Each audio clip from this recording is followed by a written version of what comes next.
Hey guys, I'm back again today with the AuthorTube Newbie Tag.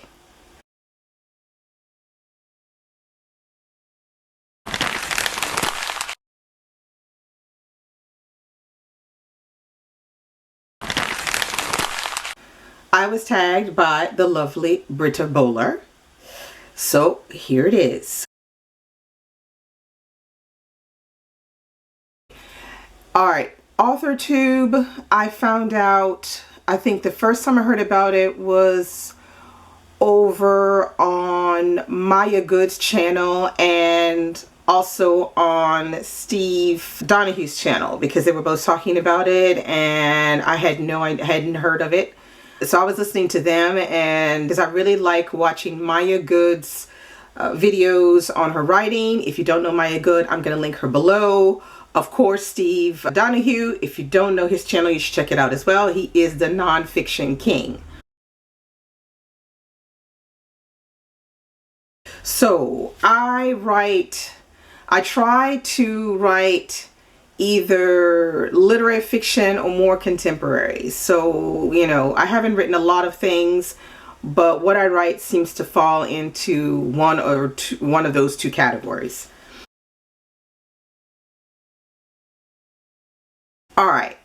Okay, preferred writing tense would have to be past tense. Point of view, I have written mostly from third person point of view, but I have also dabbled in the first person point of view because I kind of like that, even though I know it's kind of risky, but I still like it. Category of story, it's, you know, usually adult fiction. That's what I know, and that's what I like reading the most.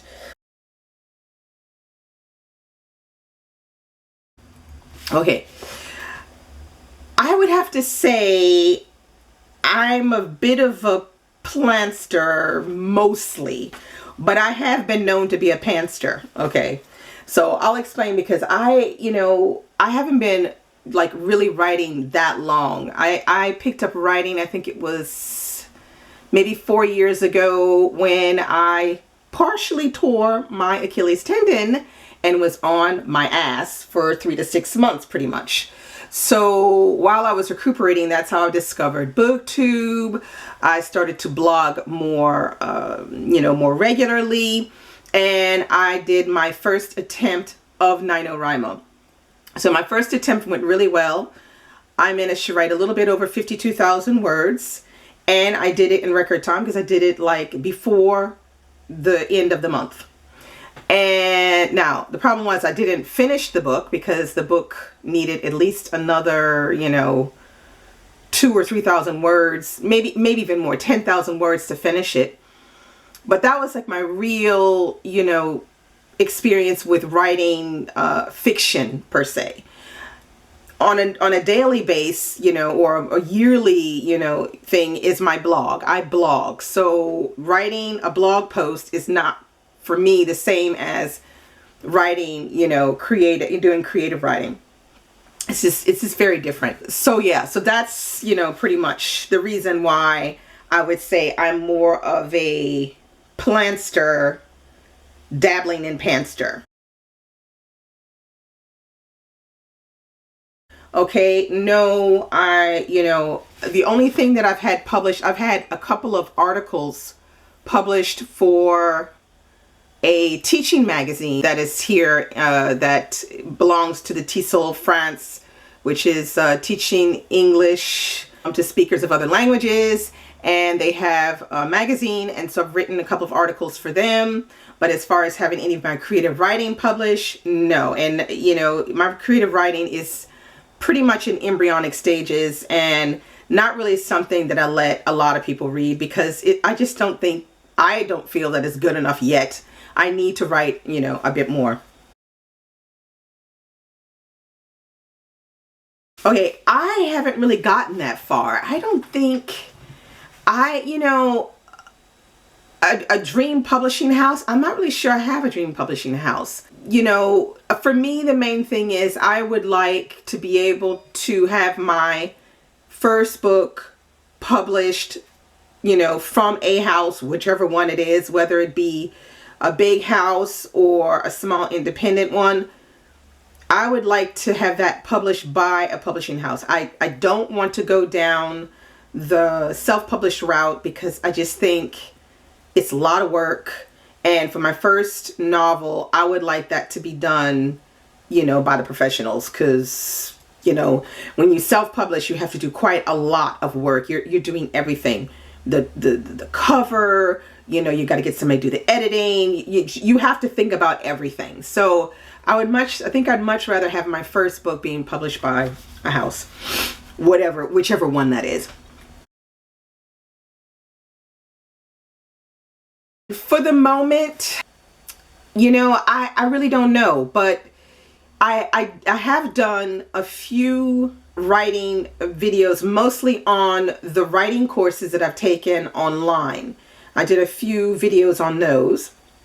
Now, if I take any future writing courses, I will, you know, probably cover those as well in video form. But as far as other aspects of writing, I'm not really sure. So we'll just have to see what the future brings. I started writing, like I said, in 2012 when I was laid up on my back because of my Achilles tendon. But, you know, technically I started writing before that because I was blogging before that, and I wrote my teaching articles a little bit before that as well. So it's been, yeah, since maybe 2009, something like that.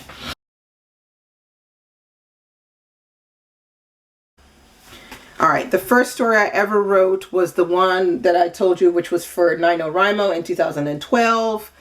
And it was basically, the story is like a family saga that takes place in New Orleans during the 80s. Okay, I would have to say the authors that have inspired my writing the most have to be, I would say, Toni Morrison, Zadie Smith, and who else?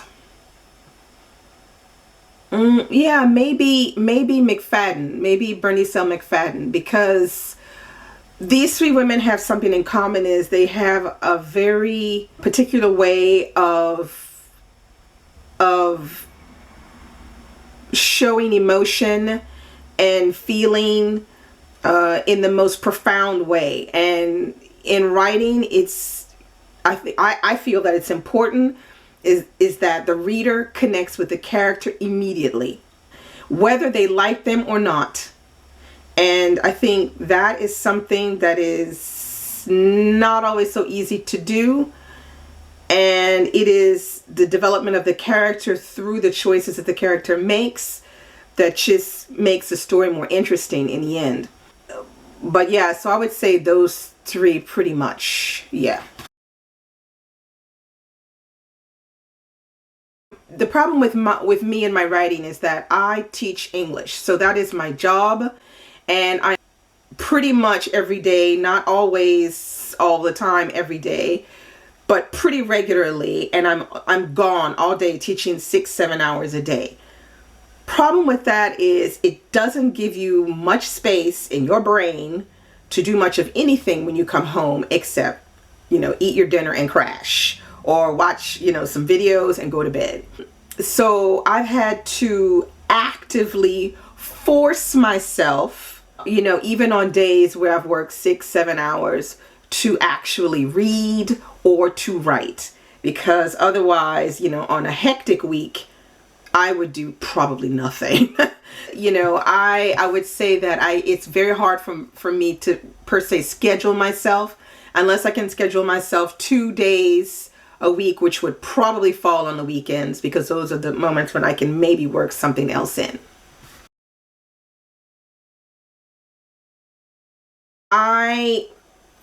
Okay, I actually do both. So when I'm trying to work through, like, say for instance, a scene or, you know, something with a character, I sometimes write it out.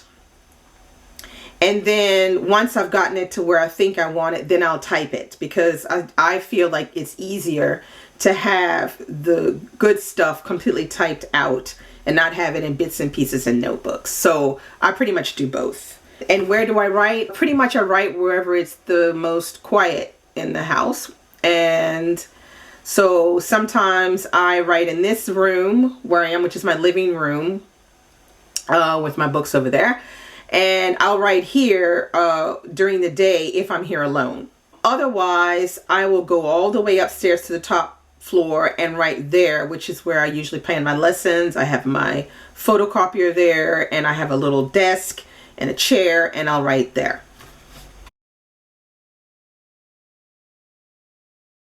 I would have to say I'm mostly looking forward to connecting with other people who are writing to find out their experiences, and, you know, maybe to connect with people that are, you know, maybe young budding writers, you know, like me, who have a lot of doubt, as well as getting a lot of, you know, advice from people who have a lot of experience writing. So I think it's going to be a good experience all around, no matter what.